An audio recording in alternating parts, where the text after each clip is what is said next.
Estamos aqui diretamente da Paz Church Campinas, num episódio super especial com um ilustre convidado.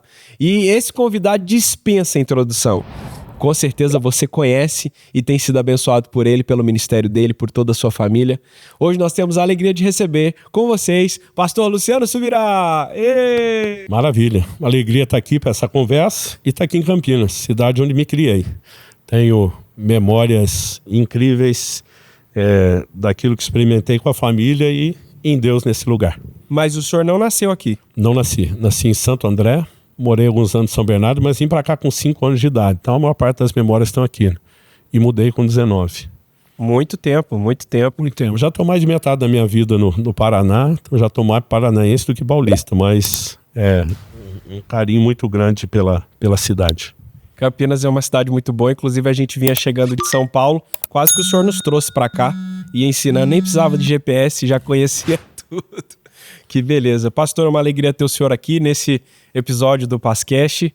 O Pascast está só começando, mas nós temos alcançado muitas famílias, levado a mensagem, edificação, tem sido uma bênção. E eu tenho certeza que esse episódio vai transformar não só a minha vida, como a vida de todas as pessoas que estão nos escutando. Mas antes da gente começar, eu queria te fazer uma pergunta que acho bastante interessante e eu não sei muitos detalhes sobre. Como foi que o senhor conheceu o pastor Abe? E de tantos pastores que o senhor conhece, por que o senhor escolheu ele como seu discipulador e tem sido acompanhado por ele? O que te direcionou, além da direção de Deus, a essa escolha? Eu comecei a estudar sobre igreja em células, acho que foi em 1997. Dali até o ano 2000, eu lembro que a gente trabalhava muitos modelos e o assunto de Santarém sempre surgia como algo, uma igreja estava crescendo, implementando algo diferente. Em 2003, eu já tinha saído de Guarapuava, onde eu pastorei por 9 anos, tinha ido plantar uma igreja em Irati, uma cidade próxima, mas o pastor Abe foi ministrar, acho que era o aniversário da igreja, então por ser aniversário da igreja eu voltei, queria ouvi-lo pessoalmente. Foi meu primeiro contato com ele, 21 anos atrás. Eu gostei muito não só do conteúdo de exposição bíblica, mas da forma transparente, rasgada que o Abe expunha a vida dele. Né? Isso sempre foi uma característica na minha vida, e os colegas de ministério diziam, cara, você vai perder autoridade, você se expõe demais. Eu dizia, cara, não é porque você não admite fraqueza que o povo vai acreditar que você não tem. Né? Eu prefiro que eles vejam o que funcionou na nossa vida, né? E me sentia meio sozinho. Quando encontrei o Abe, isso foi a primeira característica que me chamou a atenção. Mas assim, a gente já estava percebendo muitos erros acontecendo em alguns modelos celulares. E quando eu percebi a preocupação do Abe em evitar essas coisas também, foi algo que me chamou muita atenção no sentido de querer estar perto, de querer aprender com quem tem experiência. Mas o Abe na época morava em Santarém, então né, o contato não era tão fácil, a gente conheceu, demorou um pouco. Eu acho que alguns anos depois, tem que ser pelo menos a partir de 2005, eu já tinha mudado para Curitiba. E o Odilon, que acabou se tornando um amigo, que era discípulo do Abe, falou, olha, o pastor Abe vai estar conosco, vai ter uma reunião com algum grupo e tal. Ele lembrou de você, não sei como isso aconteceu, e chamou para estar perto. Então, acho que 2 anos ou 3 no máximo depois, a gente retomou ali algum contato. Mas nunca, os pastores todos queriam estar perto do Abe, fazer pergunta, e assim, a gente não tinha muito contato, intimidade, eu nunca quis ser muito invasivo, mas comecei a participar nas conferências de Santarém, conhecer os materiais do Abe, mas fui me inteirando disso sem ter uma aproximação pessoal. Eu acho que a coisa realmente começou quando já em Fortaleza, pastor Abe, por indicação de novo do Odilon, né, o Odilon falou, olha, Subirá deu um seminário de finanças aqui, que foi uma coisa fora do comum, tal. Você podia ouvir, levar, e nisso ele me chamou para dar a conferência em Fortaleza. Então, eu aproveitei aquela ida para fazer muita pergunta a respeito do modelo de discipulado que o Abe tinha. E eu lembro que assim, nós tivemos uma conversa muito boa, no sentido de poder estar sozinho, de eu perguntar coisas que não perguntaria na frente dos outros, e até meio que questionar o Abe. E eu lembro que eu fiz uma pergunta para ele dentro da questão do discipulado, que era algo que eu tinha um receio, né? E eu não achei a resposta do Abe satisfatória. Eu falei, Abe, desculpa, de acordo com o texto tal lá, eu acho que está faltando coerência nisso, te respeito, te admiro, mas nessa... E ele ficou quieto. E eu pensei, perdeu. Não tem argumento. Em novembro do mesmo ano, nós fomos juntos para Israel. Em Israel, eu tive um sonho. Aquilo mexeu muito forte comigo.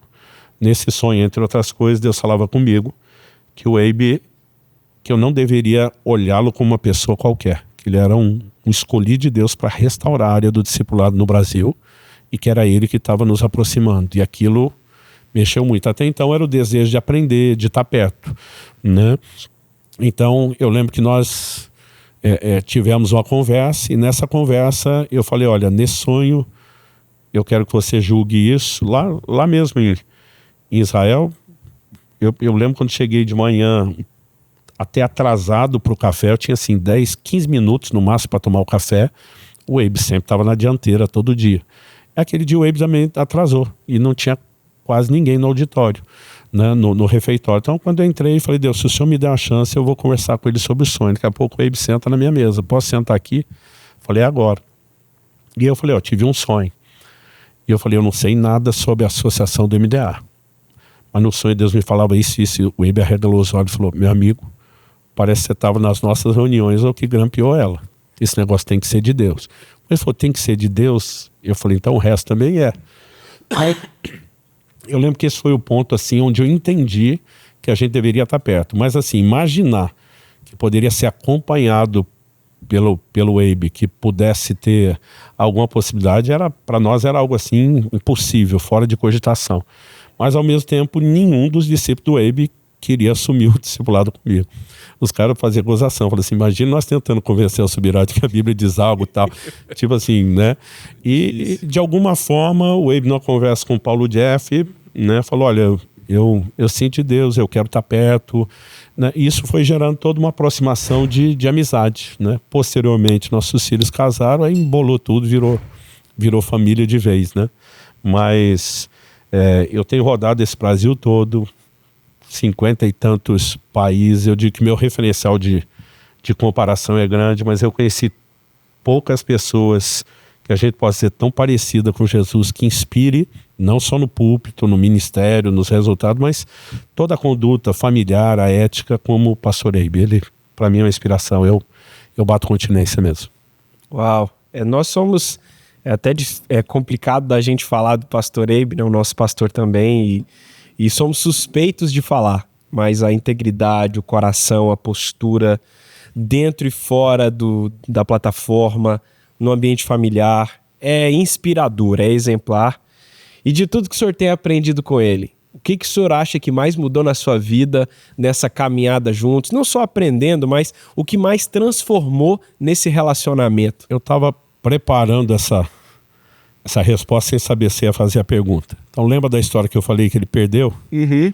Depois de novembro, da nossa conversa lá desse sonho, o Abe falou, cara, dezembro a minha agenda e a sua perto do Natal deve dar uma baixada. Você não quer dar um pulo aqui em Fortaleza, passar uns dias você, a Kelly, comigo, a Andréia, né, lá em Fortaleza, porque quando ele falou a gente não estava lá.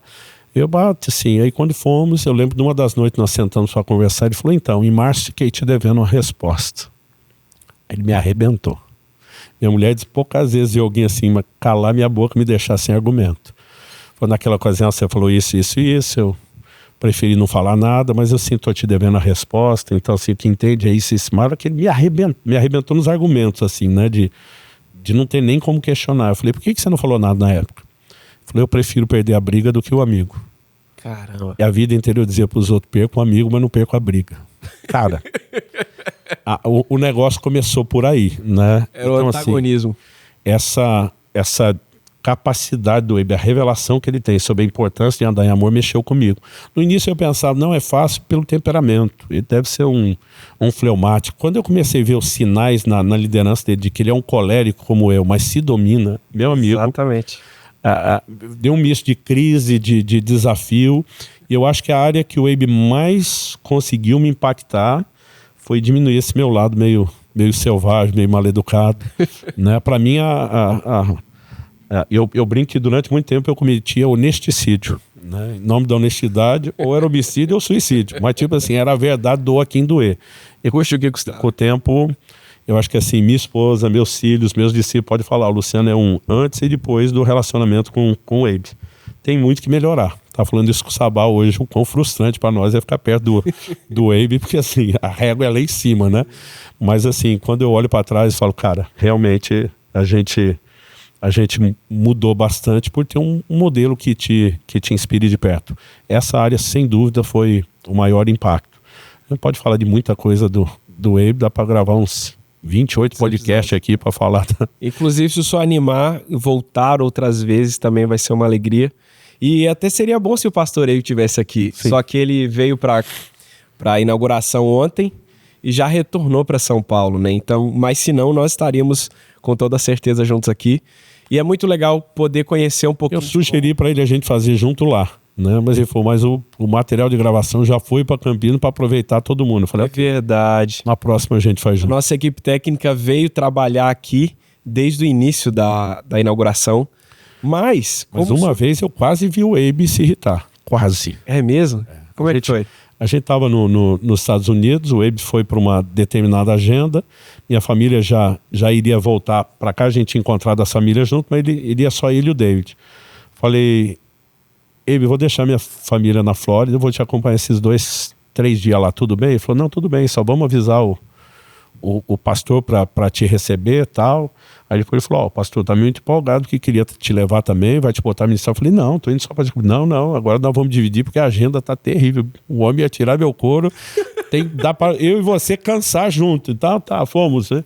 E a gente passou o fim de semana junto. Eu lembro que no domingo à noite, depois do último culto, cara, eu não aguentava mais de sono, já madrugada dentro, e o pastor não parava de fazer pergunta pro Abe, né? A chance que todo mundo quer ter. Chega uma hora, eu falei, meu querido, pelo amor de Deus, cara, respeita o Abe. Nós vamos levantar cedo para ir embora. Você já fez milhares de perguntas. Deixa o homem dormir. Ele falou, eu nunca mais vou ter vocês dois na minha casa. Quero lá saber se eles vão dormir mal, se vão lembrar. E ainda falou rasgado desse jeito. Eu falei, Abe, eu levantava, deixava falando sozinho. Ele, Luciano, tenha modos. Ainda me deu uma bronca e falou assim, a gente pode sacrificar um pouco por ele. Eu fui ainda dormir indignado. Falei, o cara fala isso comigo na real, assim, tá nem aí. Tchau. Eu teria... Mas aí o outro dia era que nós levantamos, rapaz, tinha dormido pouco, nós levantamos cedo para ir para o aeroporto. E eu já estava irritado, mal-humorado. E eu lembro que o David sempre foi de boa. Mas, cara, no caminho do aeroporto, ele pediu, não sei se foi pro pai, pro pastor, para parar na frente de um donuts que tinha no caminho. Né? Era assim, era parar e pegar. Né? Ainda falei, nós não temos tempo para perder. Não, jogo rápido. Rapaz, o David, eu nunca perguntei pro Abe André se tinha algum problema com açúcar, mas parecia aquelas crianças que comem e vira hiperativo. Eu não sei o que aconteceu depois daquele dano. Mas ele não parava de falar, ele ficou agitado. E eu tô olhando, não combina. Mas quando chegamos no aeroporto e entramos, embarcamos já no avião, nós chegamos no fundo do avião, cara, já percebi, não tá funcionando o ar-condicionado. Eles falaram, pediram perdão, eu falei, vai ser aquela coisa chata, espero que não atrapalhe meu sono, porque eu falei, vou me vingar agora, era um voo longo, né? Aí a gente tá deitando, se acomodando, o Abe ficou pra janela, o David no meio, eu aqui do lado. Aí o Abe arrumou o cinto, já foi tentar dormir, porque ele, como eu, tava acabado, né? Aí o David virou alguma coisa, fazia pro meu lado e falou, não se meta comigo, não sou seu pai, eu tô pro crime. Aí, tá bom. Aí ele olhou, acho que ele quis arrumar o cinto do Abe, que não estava colocado. O Abe acordou, já vi a cara do Abe. Ele, David! Eu pensei, agora vai descer da cruz. Ele falou, já falei pra você que eu quero dormir. Não, só vou te ajudar. Tá bom, me perdoa se eu não falei com amor. Droga. Eu quase vi ele perder. A gente brinca isso, porque assim, é impressionante o tanto de tempo que a gente tem em convívio fora do culto, nas viagens, nos encontros de família, né? Depois que meu filho casou com a filha do Abe, nós temos neto em comum, é muito tempo em comum, e é nessas horas que você baixa a guarda, né? Você mostra assim quem você é. Rapaz, o pastor Abe é uma inspiração, glória a Deus. E não conseguiu pegar ainda Nunca. Na falha? Não. Olha, é impressionante essa gestão emocional, esse amor, essa disciplina. E controlar o ímpeto é realmente um grande desafio, principalmente quando você está com sono, cansado, em situações de estresse, às vezes no ambiente familiar, que é o ambiente onde a gente costuma realmente não tratar da mesma maneira que a gente trata as pessoas de fora, e o que é muito errado. E não são os casos de pessoas que falam que por causa desse tipo de coisa, desse tipo de testemunho, acabaram aceitando a Jesus ou até mesmo se vinculando às nossas igrejas por ver esse exemplo, né? Então é inspirador. E assim, com certeza essa amizade de vocês é uma troca muito boa. A gente percebe quanto o ministério Alcance, Orvalho, tem influenciado a Paz Church de várias maneiras, né? Inclusive nos auxiliando a enxergar áreas que a gente pode investir mais, projetos que a gente poderia ter. Então, recentemente nossa equipe fez uma visita técnica na Alcance e voltaram assim encantados com o trabalho da igreja, com a excelência, com a maneira que é gerenciado os ministérios, o dia a dia da igreja. E isso já trouxe muitas mudanças para São Paulo. Inclusive, várias coisas foram startadas por causa dessa visita. Então, eu tenho certeza que Deus tinha e tem grandes planos nessa parceria. E a gente sempre tem colhido os frutos, né? Trocando figurinha, aprendendo uns com os outros, né? Embora essa excelência toda lá, eu atribuo mais ao dedo marciano, meu discípulo. Eu brinco que ele é o meu sabá lá, né? Do que até a gente. Muitas vezes eu dizia com o Marciano o que eu sonhava, mas coisas que eu nunca consegui implementar quando estava à frente da igreja. Ele abraçou aquilo e conseguiu executar com muita perfeição. Mas muito do que também nos inspirou foram referências do Abe, de outras igrejas a serem observadas. Então, as pessoas perguntam, pastor, que universidade você fez? Eu falo, bom, curso, bacharelado, tem coisa nenhuma. Mas eu brinco, minha universidade tem sido as viagens. Porque assim, todo lugar que você prega e senta com os pastores, você vai aprender. Vai aprender o que fazer, vai aprender o que não fazer, vai aprender qual é a coisa certa, mas que às vezes é feito do jeito errado, né? Então, assim, todo mundo está sempre aprendendo. O dia que o Abe estava com esse pastor da história que eu contei lá nos Estados Unidos, o Abe fez um monte de perguntas para ele sobre célula. Depois eu fui falar para o Abe, falei, Abe, o cara tem 15 células. Você já tem mais de 5 mil em Santarém, fora Fortaleza. Eu falei, você fez só para fazer uma média, né? Ele me deu uma olhada assim, não vou dizer bravo, porque não dá para imaginar o Abe bravo, mais sério, né? Ele falou, nunca mais diga isso. Todo mundo tem alguma coisa para te ensinar. Ele falou, pode ter aprendido algo com 15 células que nós não sabemos ainda. Cara, isso mudou muito minha perspectiva. E às vezes você está conversando com pessoas que ainda não construíram algo tão expressivo, mas vão fazer, que já entenderam coisas que a gente não entendeu. Então, essa troca de figurinha em qualquer lugar é muito boa. Talvez esse aqui seja isso. O pastor Abe hoje está me agradecendo, né? Poxa, só vindo, fim de semana. Eu falei, pastor, fico feliz de fazer um pouquinho para retribuir muito que o senhor tem feito por nós. Uma coisa que eu tenho visto na sua vida é a maneira brilhante que o senhor é como pai, como esposo e também os frutos nos filhos, né? Uma família exemplar. E quando a gente vê os filhos, quando a gente vê a esposa, nós vemos muito mais sobre a pessoa do que às vezes ela poderia dizer, né? Os frutos acabam revelando muito de quem essa pessoa é. E eu sei que o senhor tem livros sobre a criação de filhos e enfim, mas de tudo que o senhor tem aplicado, o senhor poderia dar alguma sugestão, alguma dica para quem está nos ouvindo, como pai, como esposo, agora como vô, né? Bom, o ponto de partida número 1 é sempre a escritura, a Bíblia dizendo pra gente o que a gente tem que fazer. Isso aí é interessante. Quando eu vejo às vezes o Israel falando, ele falou, gente, eu descobri cedo que nossa casa era governada pela Bíblia. Meu pai dizia, filho, você não pode fazer isso, que a Bíblia diz isso, isso, isso. Mas ele dizia, mas quando meu pai errava, ele também dizia, eu quero pedir perdão. Porque essa forma que eu agi não condiz com a Bíblia que diz isso. Então ele dizia assim, era a mesma regra para todo mundo, né? Agora, além de toda a instrução bíblica, elas são genéricas, né? A Bíblia nos fala sobre como criar os filhos de forma generalizada. Uma segunda coisa que eu atribuo assim, não dá para chamar de segredo, que nunca escondeu, mas daquilo que de mais importante a gente entendeu, tem sido ao longo do caminho a liderança do Espírito Santo, né? Procurar o tempo todo estar orando pelos filhos, discernir fases, estações. Israel, ele entrou num curso técnico, que era o equivalente aí ao segundo grau, mas era um curso técnico tão concorrido, apesar de ser colegial, ele era promovido para uma faculdade federal lá do Paraná. E era tão disputado que tinha uma espécie de vestibular para entrar. E o vestibular também era tão concorrido que se fazia cursinho para aquele vestibular. Então, quer dizer, é como se ele prestasse um vestibular 3 anos antes, né? Israel queria muito um daqueles cursos, e eu lembro que eu ajudei ele a bancar o cursinho, que na época ele não tinha condições, e a gente estava orando, torcendo, e cara, quando saiu o resultado, Israel passou, nós fizemos uma festa, mas assim, vibrou todo mundo lá em casa, e a gente tava, depois daquela festa, todo mundo em família, eu saí quietinho, fui pro quarto longe deles, agradecer a Deus. Falei, Deus, você era tão importante usar eu, a gente como família te pedindo, orando, né? A porta abriu, eu tô aqui para te agradecer. A hora que eu tava orando, o Espírito Santo falou comigo, você nunca me perguntou o que é que eu tinha pro seu filho e onde ele deveria estudar. Eu levei um susto. Eu lá sabia que eu tenho que perguntar para Deus onde o filho vai estudar. Tipo, nunca pensei nisso na vida. E o Senhor falou comigo, se ele entrar nesse curso, ele vai se perder no meu propósito. Que isso. E o Senhor falou, você é o guardião do destino profético dele. Você devia ter perguntado antes de autorizá-lo a fazer. Não fui eu que abri essa porta. Meu. E agora você tem que pará-lo. Cara, eu volto pra sala, a turma indo em festa. Eu digo, e agora? Falei, Israel, precisamos conversar. Eu falei, você tem dúvida da minha disposição de te apoiar, de te ajudar a correr atrás do sonho? De jeito nenhum, filho. Falei, olha, não é nem só agora nesse curso. Vamos olhar para trás e falar assim, não, pai, não tenho dúvida, ok. Então isso me ajuda a continuar.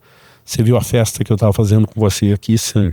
Eu falei, papai só sumiu um pouco, porque eu fui agradecer a Deus. Ele até, tipo, alguma coisa, achei que você tinha ido no banheiro. Eu falei, não, fui lá no quarto orar, agradecer a Deus. Eu falei, o Espírito Santo falou comigo isso. Que a gente nunca perguntou o que ele tinha em mente. Cara, na hora que eu falei desse jeito, a cara dele ficou branca, tipo assim, já imaginou para onde vai dar ruim. Eu falei, Deus me disse, se você entrar nesse curso, você vai se perder em relação ao propósito dele. E ele me disse, como guardião do seu destino profético, eu tenho que parar você. Eu espero que você entenda isso. Mas entendendo ou não tem chance de eu deixar você fazer essa matrícula. Aí eu lembro assim das lágrimas correndo no olho dele. E ele falou, pai, tá doendo pra caramba. Ele falou, mas eu sei quem você é como pai, eu sei o homem de Deus que você é. Eu escolho confiar em Deus e em você como pai e meu líder. Eu vou te obedecer de bom coração. Né? E aí a escola onde ele acabou indo estudar depois, a gente brinca que Israel virou uma lenda, assim, um ícone. Ele marcou a vida de muita gente, ele não tinha presença na internet, não era conhecido, era um ambiente que não era nem o filho do Subirá, mas de fato a gente viu e a gente não sabe o que teria acontecido se fosse em outra direção. Mas assim, tanto com um, com o outro, eu posso contar histórias do Israel, da Lissa. Eu acho que nós temos tido momentos desses. Na viagem eu estava contando algumas dessas experiências. Eu acho que assim, ter essa sensibilidade de buscar a direção de Deus para nós tem sido também um dos segredos importantes, porque a palavra de Deus vai dar normas gerais sobre conduta, caráter, mas assim o plano personalizado, né? Deus tem algo para cada um de nós. Então, além de vivermos uma vida orando por eles, essa questão de estar, né? E às vezes pareciam coisas pequenas. Um dia eu estava orando, minha filha abriu o coração a respeito de algo que estava pegando para ela, e eu, depois que ela falou, eu comecei a orar por ela todo dia. Eu entendi que era algo importante para ela. Mas um desses dias que eu fui orar por ela, o Espírito Santo falou para mim assim, você não deveria estar orando por ela, você deveria estar orando com ela. Eu falei, qual a diferença? Eu orar com ela ou sem ela? Estou pedindo para você, é o Senhor que vai fazer, não é ela. O Espírito Santo falou comigo, porque ela nunca te viu orar sobre o assunto que você está orando todo dia. O coração dela está ferido, achando que você não levou a sério, não deu importância. E se você estivesse orando com ela, ela saberia que você comprou a briga. Aí eu falei, obrigado pelo toque. Aí fui lá até, falei, filha, lembra aquele dia que você abriu isso? Sim. Todo dia, sem exceção, eu tenho orado por você, eu estou brigando por você. Mas hoje Deus me falou isso. Cara, a hora que eu falei isso, eu nunca vi na vida minha filha chorar do jeito que ela chorou. É mesmo? Ela falou, pai, obrigado por ser alguém que ouve Deus. Eu estava chateado com você. O senhor é um pai tão bom que eu não tinha coragem de te falar isso. Então, assim, são coisas que vão entrando e a gente não vai percebendo e que pode azedar tudo, né? E são coisas que eu nunca teria tido a percepção, né? Então, assim, desde direcioná-los ao propósito, consertar nossas questões pessoais, eu posso ter com certeza a sensibilidade, né? A direção do Espírito Santo é vital. Uau. E quando eu tenho qualquer direção de Deus, isso para mim é lei, vira algo tipo assim, vamos obedecer e acabou. Uau, pastor. Meu Deus. E realmente, nós vemos os princípios na palavra, né? São as orientações que nós temos, mas existem decisões. Imagina, qual é o problema do filho ir fazer um curso técnico? né? Que mal há nisso? Nunca pensei que poderia haver. Mas na época Deus falou comigo. Eu, aos 15 anos de idade, eu passei num curso muito disputado do Senai, para trabalhar numa multinacional, recebendo para estudar e profissionalizar. Depois do primeiro dia de aula eu voltei, diferente do Israel, eu não andei de skate. O meu era bike, era freestyle. Peguei a bicicleta, fui pra rampa, como a gente chamava. Cara, eu caía todo dia de treino o dia inteiro. Era um tombo atrás do outro. Você aprende a cair e se virar. Mas naquele dia, cara, no tombo besta, eu quebrei a mão. Tive que engessar, ou seja, não podia ir para tal da oficina. Eles tiveram que me empurrar uma suspensão de 6 meses para recomeçar no outro semestre. E quando isso aconteceu, meu pai falou: eu tô sentindo que Deus não quer você lá. Você vai se perder no propósito. E eu na época fiquei até meio aborrecido com meu pai, mas assim, não consegui ter a mesma boa atitude de Israel. E nesse dia Deus me fez lembrar disso, né? E falou assim: você devia ter aprendido a lição. Eu nunca acreditei de verdade que meu pai tinha ouvido Deus, até Deus falar comigo esse dia, né? Eu falei, caramba, então aquilo também foi para me poupar. Mas tipo assim, mesmo tendo vivido algo que a maioria não viveu, eu não consegui sequer parar para pensar, avaliar, né? Então essa coisa de o tempo todo ter aquela atitude: Jesus, seja feita não a minha, a sua vontade. A maioria dos crentes vai orar só pela vontade. Deus, mas eu quero. E muitas vezes a gente não sabe o que está querendo, né? Tem um Ló olhando as campinas bem regadas de Sodoma e não tem informação privilegiada de que daqui a pouco vai ser destruído. Então a gente precisa confiar em Deus. E mesmo coisas que aparentemente são boas, né? São boas. E pode sem ser a direção... bom naquele momento e o caldo vai desandar depois. E sem a direção do Espírito Santo a gente não consegue antecipar. Não. Porque uma coisa, se algo é errado, a gente já sabe que é errado e a gente vai evitar. Mas muitas vezes boas oportunidades acabam nos roubando desse propósito de Deus e do nosso futuro.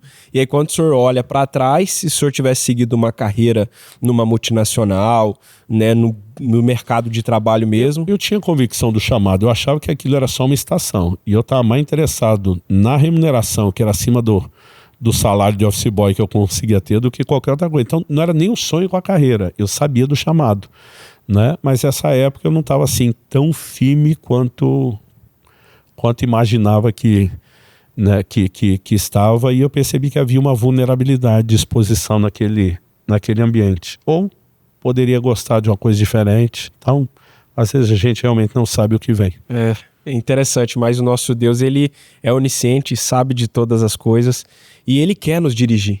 Basta a gente perguntar. Mas tem vezes que a gente não sabe. Puxa, eu nem sabia que eu devia ter te perguntado o que o senhor tem para minha família, o que o senhor tem para minha vida. E o senhor escreve muitos materiais e muitas mensagens, muitos cursos. Como é a sua rotina de estudo, uma vez que o senhor falou que o senhor não tem formação superior? Inclusive essa foi uma experiência que o senhor teve com Deus, eu ouvi em uma ocasião. É algo que Deus te dirigiu, não algo necessariamente o senhor recomenda. Não teria sido minha escolha, nem o que eu recomendo.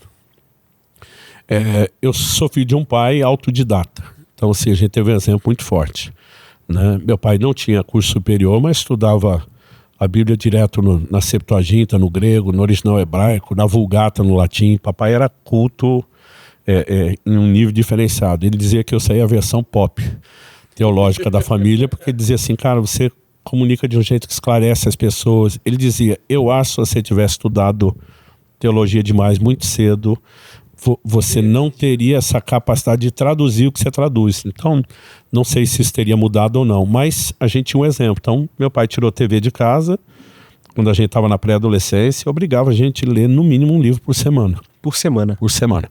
Então, assim, esse hábito da leitura é criado quando aos 15 anos de idade eu fui cheio do Espírito Santo e eu queria me preparar para o ministério. Nenhum instituto bíblico, seminário, escola nenhuma de ministério aceitava aluno com menos de 18. Aí, cara, você fala para um garoto de 15 que ele tem que esperar 3 anos. Eu falei, cara, não vou esperar sentado. Para mim era muito tempo. Já tinha o hábito da leitura, eu caí para dentro da biblioteca do meu pai. Então, papai investiu muito, quando eu digo muito recurso, dentro da proporção do que tinha, porque não tinha muito, em literatura evangélica. Então, assim, eu passei a ler, devorar aqueles materiais. Então, eu não frequentei o ambiente acadêmico, mas eu falo assim, quase tudo que a maioria lê, Eu fui correr atrás, conversar, discutir. Então, acho que esse perfil da fome de conhecimento foi algo que meu pai colocou na gente. E, com o tempo, meu pai dizia assim, quem lê mais, pensa melhor, fala melhor, comunica melhor, né? A gente começava a conseguir dizer, cara, como é que a gente traduz, leva isso para as pessoas de forma prática. Eu acho que isso me ajudou bastante. Hoje eu entendo que Deus me disse, quando eu te levantar como ensinador para as nações, eu não quero você se orgulhando de nenhum diploma e achando que foi você. Eu quero que você seja um exemplo da minha graça e eu quero guardar você de qualquer inclinação ao orgulho. Um relacionamento errado com conhecimento pode ser um problema. Paulo diz que a ciência enche. Quem sabe muito e sabe que sabe, ele tem um forte risco potencial de se inclinar ao orgulho de eu sou melhor, eu sei. E com o tempo Deus foi fazendo as coisas de uma maneira que ele conseguiu me deixar bem claro. Lembra que sou eu. Né? Mas ao mesmo tempo a gente nunca ignorou a importância de seguir lendo, estudando, se atualizando. Mas teve uma época que eu queria tanto ler e estudar os materiais, e um dia o Espírito Santo falou comigo, aonde a maior parte dos ensinadores que te inspiram, aonde eles foram buscar o conteúdo que eles ensinam? Eu falei, na Bíblia. Ele falou, faça a mesma coisa, beba na fonte. Né? Eu durante 10 anos eu não li quase nada a não ser a Bíblia. Deus precisou me confrontar e dizer, nunca mandei você não ler, mandei você priorizar a fonte. Foi só depois disso que eu voltei. Mas o que acontece? Depois de 10 anos lendo, estudando a Bíblia sem parar, quando eu caí para dentro dos livros teológicos, eu percebi que eles não tinham me dado a lente para a leitura bíblica. Né? Aí eu conseguia, não, mas essa versão aqui, ou essa escola teológica não está levando em conta isso, essa outra não está. Então eu acho que também teve algumas coisas no processo que me ajudaram a não trabalhar só com um pacote fechado. Eu vejo muita gente assim que é só o combo da escola dele, né? E questionar um pouco mais. Mas acho que esse elemento também eu tinha desde criança. Por que isso? Por que aquilo? Né? Então eu chegava a dizer, por que tem envelope dizimista aqui num quadro? A Bíblia não diz que a mão esquerda e a direita não precisam uma conversar com a outra sobre o que está dando? Que conversa é essa de... Tinha mural, né? Tinha mural. A turma mais nova não sabe o que é isso. Não, qualquer um acessava e sabia. Se dizimou, se não, quanto deu, né? Que, poxa, cadê a privacidade da vida da pessoa, tá? Era quase uma honra, né? A pessoa via como para alguns uma honra, motivo de orgulho e às vezes me soava um controle, né? Porque assim, nós vamos expor.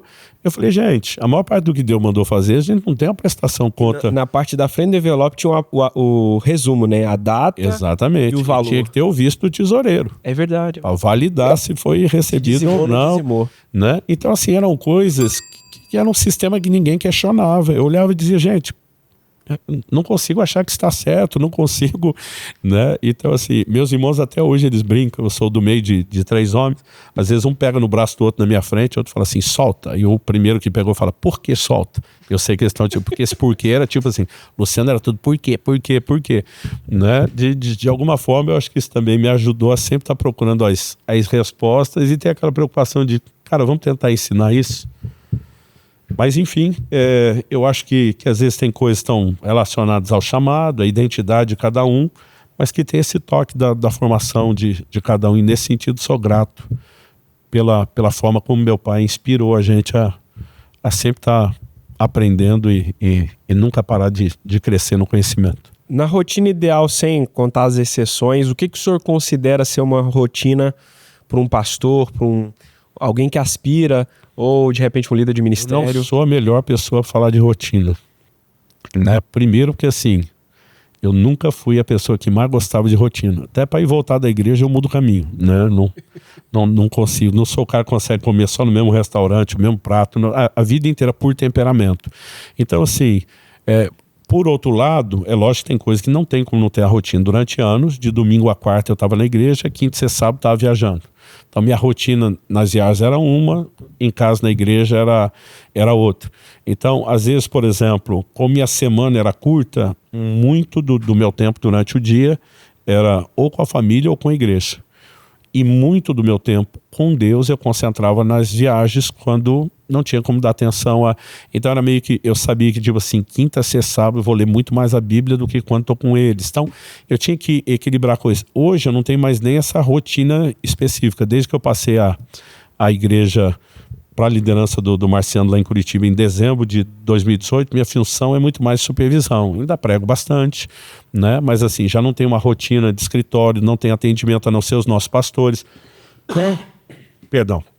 E não tenho uma agenda mais fixa. Então, até hoje é uma coisa assim, né? Tem dia que eu consigo me programar e eu digo, cara, eu vou expirar o dia inteiro gravando, porque é uma oportunidade para produzir conteúdo. Tem outro dia que eu falo, não, cara, hoje é dia de ler a Bíblia, estudar, né? Escrever. Aí depende dos projetos. Tem um prazo, não tem? Como disse, não sou a melhor pessoa para rotina quando falar diário. É lógico, tem coisa, comer, dormir, você tem que ter rotina. Treino, eu tento, né? Se não dá todo dia, hoje cuidar muito do exercício. Eu tenho padrão em relação à dieta, o que eu me alimento, reposição de suplementos, nutrição. Então não vou dizer que não tem rotina nenhuma, mas assim, em relação à agenda, eu preciso de uma certa flexibilidade. Para quem não tem essa vida de muita viagem e alternar demais, eu digo, quanto mais rotina, melhor. Tem coisas, por exemplo, não fez o devocional de manhã, não treinou logo, tem coisa que ao longo do dia a chance de perder é enorme, né?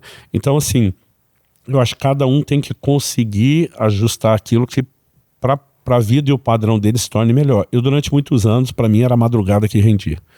E eu dormia pouco, até descobri que eu estava fazendo mal à saúde, ganhando uma área, perdendo na outra. Então, assim, hoje, por mais inspirado que eu esteja na madrugada, se eu não tiver assim uma revelação, uma coisa muito marcante, eu não quero perder agora, não tem mais chance de eu escrever. Mas durante muito tempo foi um período que eu produzia muito. Aí eu comecei, fico muito tempo dentro de avião, conexão aeroporto, né? Então eu comecei a desenvolver uma maneira de desligar. Eu boto fone de ouvido para diminuir o barulho. Às vezes por cima daquele tapa-ouvido eu estou colocando um outro fone que ele isola ruído, e aí eu vou lá para Nárnia, eu desligo e fico escrevendo. Minha esposa fala assim, eu não sei como você consegue. Falou, tentei escrever no avião, né? Daqui a pouco a criança da frente da cara sorriu, que lindo, ela falou, cara, eu não consigo. Eu falei, com o tempo você precisa aprender a otimizar, né? Então às vezes, por exemplo, chego no hotel depois de um culto, consigo dormir logo, ok, não consigo dormir, cara, não tem chance de ligar a televisão. Então tem algo para escrever, tem algo, aí vai depender realmente de prazos e épocas. Esse ano passado, de 24, eu escrevi muito pouco, quase nada. Foi um ritmo muito intenso de viagem e de outras questões. Já 25 eu tenho no coração, que é um ano de me dedicar bastante à escrita. Então, também dependendo desse direcionamento de Deus, eu reformulo essa rotina, mas normalmente isso significa ter que viajar menos, outros ajustes.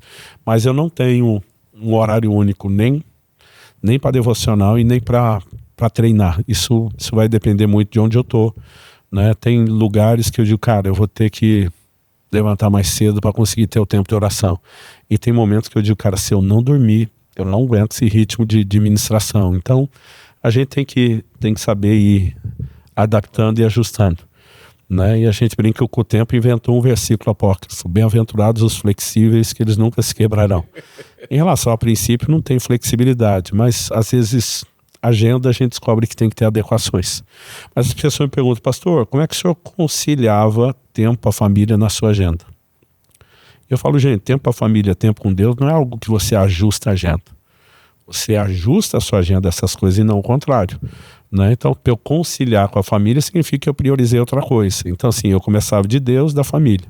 Nunca tive fora nenhum aniversário dos filhos, nenhuma data festiva, né? Aniversário de casamento, noivado, qualquer coisa dessa, sempre eu organizava a minha agenda a partir deles, e então depois a gente ia distribuindo o resto e ainda assim avaliando. Mas mesmo nos últimos anos, às vezes eu percebi que tem sido quase que um padrão na direção que Deus me dá. Um ano eu viajo bem mais, outro eu produzo mais conteúdo. Então, assim, é difícil comparar um ano com o outro, né? Qual é o padrão? Depende do que eu senti em Deus, eu vou tentando adequar e não deixar nada fora.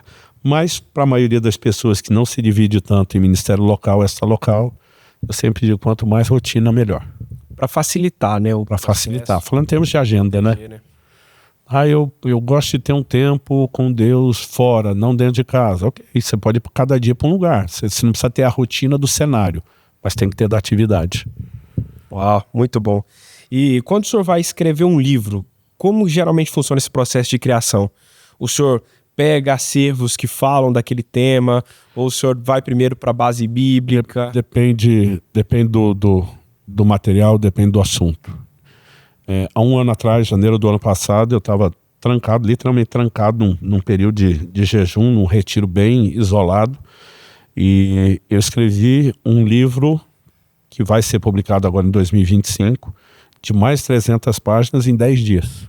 10 dias. Mas é um assunto que eu vim estudando há muito tempo, então eu escrevi ele sem consulta, sem pesquisa, sem referência bibliográfica, né? Apesar que é um assunto que eu dediquei anos estudando, né? Porque assim, eu brinco que ele veio em formato trilogia. Eu lancei um livro do O Impacto da Santidade, A Graça Transformadora, e agora virá que ele é sobre obediência, né? Então assim, a definição de santidade é permanecer longe do pecado. A definição de pecado é quebra da lei, desobediência.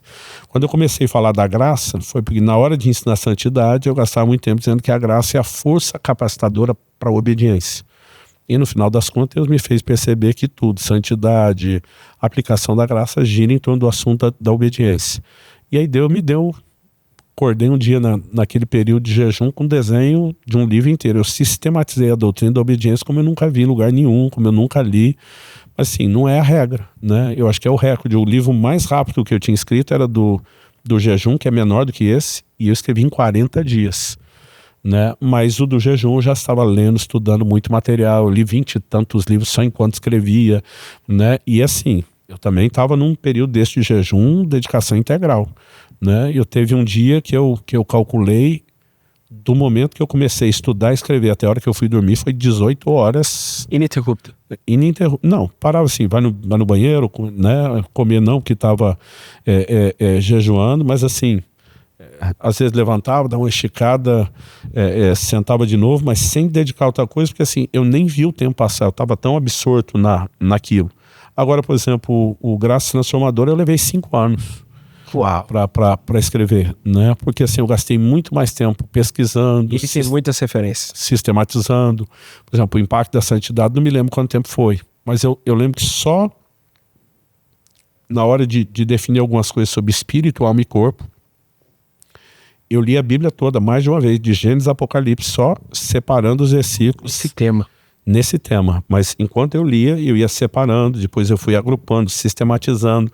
Normalmente as pessoas pegam uma referência a algum lugar pronto, né? Eu falei, não, eu quero ter certeza que eu estou levando. Então assim, eu levei muito tempo para escrever um capítulo, né? Que se fosse no momento posterior a ter estudado tanto, eu poderia escrever rápido. Então é difícil, tem material que às vezes, como você já estudou bastante, ele está bem claro dentro de você para organizar. Outros você precisa de um pouquinho mais de pesquisa. Tem materiais que eu gasto anos pesquisando sem mudar a minha opinião. Mas tipo assim... Checando. Vamos voltar, desde os pais da igreja. O que todo mundo está dizendo? Tem algum ângulo que eu deixei de ver? Alguma perspectiva que eu não estou enxergando? Tem alguém que tem um argumento diferente que muda isso? Não. No final saio e falo, cara, realmente era isso que eu acreditava. Agora já teve situações, não. Isso aqui precisava de um ajuste. Aquela outra parte daquela outra. Então, eu não tenho uma única regra. Agora, a respeito de escrever, as pessoas perguntam muito, você pode dar uma dica? Eu falo, posso. Né? O primeiro livro que eu fui escrever, me dava uma inspiração, sentava e escrevia. Só que depois, na hora de continuar, eu tinha que ler o que eu escrevi. Para não repetir, para não ser redundante. Rapaz, quanto mais escrevia e mais eu tinha que ler de novo o que escrevi, cara, foi ficando um negócio insuportável. Aí um dia eu peguei um outro amigo que escrevia, eu falei, cara, eu tô com dificuldade enorme de escrever um livro, é muito trabalhoso. Por quê? Aí quando eu falei, ele riu, falou, Subirá, pelo amor de Deus. Quando você vai pregar, você não organiza as ideias no esboço antes? Independente se você leu ou não. Você organizou, não organizou, sim. Você vai dar um curso. Você não organiza isso em mais do que só um esboço, uma apostila? Ele falou assim, imagina que você vê o livro, é o curso que começa pela apostila. Você tem que fazer todo o esqueleto. Depois você senta a escrever. Né? Então, aquilo me ajudou demais. Né? Porque ele falou, você já está com tudo planejado. Em qual capítulo você vai falar do quê? Como as coisas vão conectar. Isso me ajudou muito. Então, hoje eu falo para o pessoal assim, ó, para você lembrar algo, pega Ezequiel 37, a visão do Vale de Ossos Secos. Primeiro, cada osso começa a juntar ao seu osso, é organizar o esqueleto. Depois a Bíblia diz, começa a aparecer os ligamentos, que é o que não deixa o osso solto. Depois vai enchendo de carne. Depois cobriu com a pele. Que antes do sopro de vida a gente brinca o acabamento. Eu falo, ó, juntar os ossos é quando você sistematiza. A capacidade de distribuir a ordem, a coligação dos pensamentos, firmar as ideias, a distribuição dos capítulos, eu falo, é aqueles nervo, ligamento que vão manter isso. Depois eu venho colocando as explicações das ideias principais que estão ali, que eu falo que é encher de carne, né? Por último, testemunhos, histórias que ilustram a aplicação, cobrir com a pele. Então, é só depois do material pronto que eu vou inserir as ilustrações, os testemunhos que eu acredito. Então, essa forma de organizar me ajudou. Então, seja um livro de curto prazo ou de longo prazo, esse padrão é meio que respeito para tudo, né? Então, assim, eu tenho aqui no meu celular pelo menos exposto uns 3 livros que eu ainda vou escrever, né? Mas que eu já sistematizei. Então, ainda não sentei para estudar, para organizar, mas já está estruturado. Então, Já a hora tem de um sentar, mapa mental já ali tem pronto. todo. E para não esquecer, porque assim, é muita coisa na cabeça, eu tento mandar isso para as notas o mais rápido possível. Uma frase que eu gosto muito é que o lápis mais fraco é mais forte que a memória é mais forte. Ó, muito bom. Então, às vezes a gente não anota, às vezes a gente tem uma inspiração, uma revelação sobre algo, não anota, você perde. Pastor Rayan, o senhor pode repetir isso? A frase, É, o lápis mais fraco é mais forte que a memória é mais forte. muito bom. Ele tá brincando, me chamando de pastor. Piada interna. Comentei, minha mãe ficou super chateada que em determinado episódio a pessoa me chamou de Rayan e não me chamou de pastor. Ficou super, nossa, não te chamou de pastor e tal. Eu falei, mas mãe, é porque a pessoa é meu amigo, minha amiga, e aí fala o meu nome com naturalidade, né? Dona Constância, um salve. Chamei seu filho de pastor só para botar um sorriso no seu rosto. Funcionou, e ela assiste todos os episódios. Legal. Todos. Se tem uma pessoa que assiste, é ela. Mas, pastor, que bacana poder ouvir, porque é uma estratégia que funcionou muito bem pro senhor, te livrou aí de vários trabalhos dobrados de ficar relendo e lendo e aí até você pegar o fio de novo, aí às vezes você já se estressou, mas muito joia. Eu até ia trazer os livros seus que eu já li. E a gente ia fazer aqui ia falar um pouquinho sobre eles, mas como é importante ler. Meu pai sempre me disse que ler é como ouvir um sábio. Então o senhor está falando, por exemplo, o livro da Graça que eu li, a gente lê rapidinho, né? Mais 5 anos para produzir isso, outro 40 dias, e às vezes 40 dias porque estudou a vida inteira aquele tema. Né? Então, a gente tem ali, de forma acessível, o trabalho incansável de muitos anos, de pesquisa, de dúvida, de ouvindo pessoas. Quantos eventos o senhor participa, ouvindo grandes autoridades sobre diversos assuntos. E, às vezes, tudo que o senhor está experimentando, o senhor está colocando em um material. Desse de estômago. Tem acesso rápido Não que eu paga demorei. nem o ônibus da pessoa deslocar para aquele lugar do evento. Então, hoje tem e-book, tá tão acessível. E, infelizmente, o brasileiro lê pouco. Eu tenho desafiado os nossos jovens, nossos adolescentes a ler mais, sair um pouquinho das telas. E como é que o senhor fez para ensinar seus filhos essa virtude? Bom, meu pai obrigava a gente a ler, né? Não tinha outra opção. Eu tentei ser o pai mais cool, mais legal, então assim, eu tentava trabalhar uma linguagem de incentivo, então a gente ia lá um padrão. Teve uma época, não era muita coisa, mas a gente ia a mesada, aquele dinheirinho do mês. Mas eu dizia, ó, se não ler o livro mínimo, não ganha mesada. Então eu dizia assim, você tem 15 dias, a metade do mês, para ler o livro básico. Isso é só para te dar o direito de ganhar. Não leu, já não ganha. Tem a segunda quinzena para ler outro. Não leu, paga de volta a mesada. Ixi. Mas dizia, só que se lê mais do que aquele primeiro na primeira semana, Tem um extra. aí tem o extra. O Israel teve uma época que ele queria comprar um skate, ele chegava a ler 6, 7 livros por mês. É nada. Por... Mais que um livro por semana. Então, assim, a gente tentava, enquanto ele ainda não valorizava a importância do conhecimento, vamos botar isso com outra motivação. Né? Aí chegou uma hora eu falei, não, aí vocês vão me quebrar. Vocês têm que entender que vocês deveriam fazer isso ganhando por vocês. Chegou uma hora eu comecei a reformular ali. Eles vão amadurecendo também. Mas eu encorajava. Mas como eles sempre viam a gente com livro e desde cedo, parece que assim, havia um interesse naquilo, né? Era um ambiente, se lia muito, eles via a gente lendo, via falando de livro, distribuindo livro. Então, eu acho que eles cresceram com bastante interesse na literatura. Às vezes o pai pede algo que ele não faz, né? E aí parece que é uma coisa ruim. Porque se fosse boa, o pai e a mãe estariam fazendo. Por exemplo, é a maior fonte de inspiração. Uau, que beleza. Pastor, eu gostaria tanto de entrar em tantos outros assuntos que o senhor nos inspira, mas quem sabe no próximo episódio, de repente acompanhados do pastor Eibe, vai ter muita risada, muita história boa. Mas nós temos uma prática aqui no podcast. Toda hora na paz, não vai faltar oportunidade. É verdade, inclusive nós já temos o calendário, né, os dias que o senhor vai estar conosco, e nós já vamos antecipando aí, e vai ser uma alegria gravar com o senhor novamente. Mas tem uma prática que nós temos aqui no episódio, e é a única pergunta que sempre se repete. Se o senhor pudesse escolher de todos os versículos, um versículo para compartilhar com quem está nos ouvindo hoje e o porquê. Ok. Salmo 119:11. Escondi a tua palavra no meu coração para não pecar contra ti. Primeiro motivo, a ênfase que a gente tem entendido de andar nesse lugar de obediência a Deus, de não quebrar princípio, de não transgredir. Mas segundo, foi o primeiro versículo da Bíblia que eu decorei. Aos 4 anos de idade, mamãe me fez decorar esse versículo, mal sabia ela o quanto isso seria importante para mim. Né? De dizer, cara, a palavra tem que estar no meu coração, não pode ser só na mente, é o que vai me guardar de pecar. Posteriormente, eu leria, já na adolescência, uma frase do Moody, grande evangelista. Ele dizia assim, falando da Bíblia, ou esse livro me manterá longe do pecado, ou o pecado me manterá longe desse livro.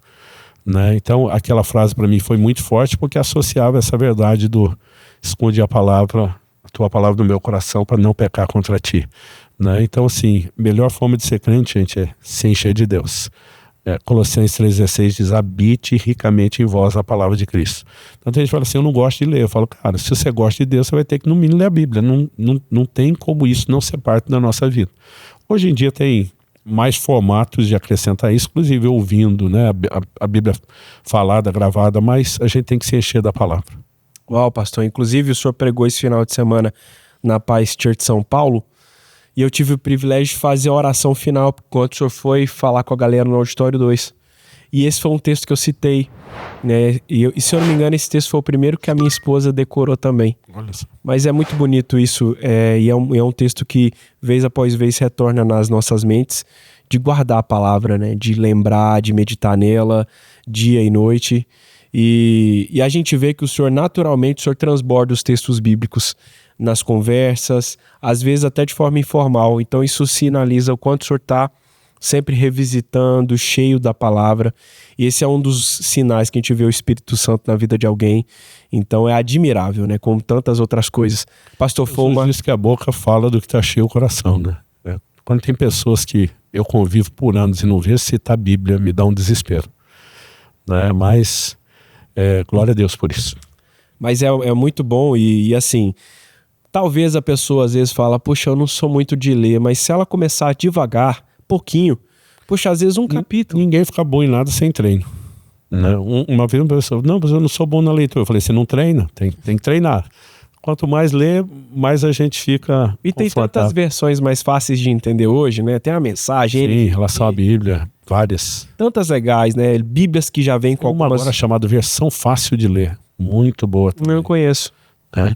Tem a Bíblia Viva, a NVI. Porque, pelo menos, quando eu comecei a ler a Bíblia, a linguagem era difícil. Eu tinha que ler acompanhado de algum o feto era oblação.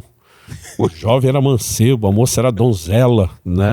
Era difícil, né? Côvados. Eu ficava pensando, essas coisas. Não era vergonha, era opróbrio. Né? Então, assim... Palavras que não estão no dia a dia, né? Não estão no dia a dia. E hoje, eles dividem as traduções que chamam de literais e as por equivalência. Equivalência não é só a tradução, é uma explicação. Você pega o original lá no hebraico, por exemplo, Jacó diz para os filhos, vocês me fizeram ter mau cheiro diante dos cananeus. Aí tipo assim... Que significa, né? Você pega as versões, as traduções literais, isso. As por equivalência, me fizeram odioso. Assim como o mau cheiro, a carniça atraía os urubus, ele está dizendo, vocês me vocês colocaram um alvo nas minhas costas, agora eles vão enxergar a gente, eles vão vir para cima da gente, né? Então, assim, naquele contexto fazia sentido, né? Como até hoje você tem frases no inglês como o telefone do hang-up, que é da época que você pegava um negócio, pendurava, atendia. Hoje não faz muito sentido, né? Então, cair a ficha, por exemplo, é uma expressão que daqui a pouco a galera não vai entender mais. Meus filhos já queriam entender por que a gente falava isso. Eles entendiam o que significava, mas pelo contexto, por que veio. Eu tive que dar uma aula sobre o telefone público. A gente fazia ligações com crédito. O crédito não era digital, era físico, a ficha era... as moedinhas. Mas vamos cuidar para não reabrir aqui o... É verdade, senão a gente vai... Mas quando a prosa é boa, é isso mesmo. Pastor, foi uma alegria receber o senhor aqui, foram tantos assuntos maravilhosos e é uma honra mesmo. Nosso podcast com certeza tem muito a crescer, mas já ter o privilégio de ter convidados dessa envergadura é maravilhoso. E pastor, muito obrigado de coração por tudo isso, por toda a sua amizade, tudo que a gente tem recebido de Deus na sua vida. E dizer que eu espero que o senhor continue rejuvenescendo como o senhor vem fazendo nos últimos anos. Cada vez mais forte, mais saudável, com hábitos melhores e rumo aos 120 anos. Amém. Então, eu quero te dar essa sugestão. Se você não conhece ainda, visita o Orvalho, orvalho.com, que é o ministério do pastor Luciano. Você pode acessar as redes dele também, que é tanto no Orvalho quanto no Luciano pessoal, né, o Luciano Subirá. Uhum. E também o Ministério Alcance, que é a igreja em Curitiba, onde ele faz parte da equipe pastoral. Não está à frente sozinho, mas faz parte dessa equipe pastoral. Você pode adquirir tantos materiais lá, e nós também temos na nossa livraria muitos dos exemplares do pastor Luciano, que você pode acompanhar. Nós vamos deixar o link aqui fixado para vocês, de todas essas referências que a gente está fazendo, inclusive do pastor, para você adquirir. Esses são livros que têm mudado a minha vida, têm nos inspirado demais.